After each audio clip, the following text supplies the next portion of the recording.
Hey guys, if you're trying to launch Apex Legends but it keeps getting stuck on the loading screen, then keep watching, as in this video I'm going to provide you with some troubleshooting steps you can take to resolve this issue. Now, the first thing we need to do is come over to our File Explorer and head into your C drive. Inside of Program Files x86, scroll all the way down to the Steam folder, inside of Steam Apps, inside of Common, Apex Legends, and we need to scroll all the way down to find this R5 Apex file. And you're going to right click on this and come into Properties. Inside of the Compatibility tab, you need to ensure that Disable Full Screen Optimizations and also Run this program as administrator are both ticked. And we can press Apply and OK to save those changes. You can then try launching up the application from here to see if that's fixed the issue. Otherwise, move on to the next step. The next thing we're going to do is come over to our Start menu and check our firewall settings by typing in Windows Defender. I'm tapping on Windows Defender Firewall. From the left-hand side here, come into Allow an Apple feature through Windows Defender Firewall. Click on Change Settings and scroll down this list, and what we're looking for is Apex Legends. As you can see, I already have this added, and you need to make sure both private and public are ticked.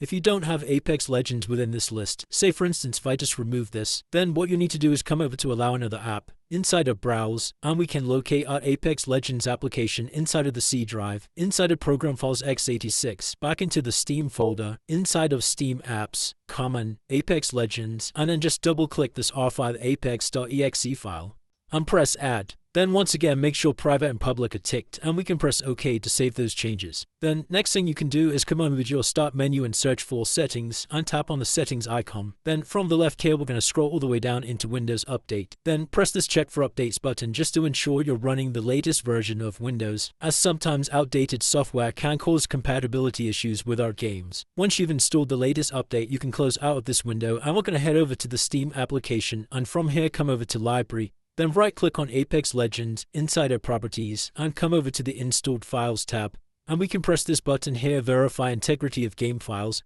And this is just going to check your files to ensure nothing's missing or damaged. Now, you just need to wait for this to get to 100%. And then once again, you can check to see if that's now fixed the issue. Now, if your game is still getting stuck on the loading screen, the very last thing we can do is head over to our File Explorer and come over to our PC. And inside of here, what you're looking for is any USB devices or external devices connected to your computer. Now, if you do have a USB stick inside of your computer, you'll need to right-click on this and select Eject, or you can simply just remove the USB stick from your computer. I know this sounds crazy, but a lot of people have reported this working for them, and hopefully once you've done that, that will now fix any loading issues you're getting with Apex Legends. If this video did help you, then please drop a like and subscribe. Until next time.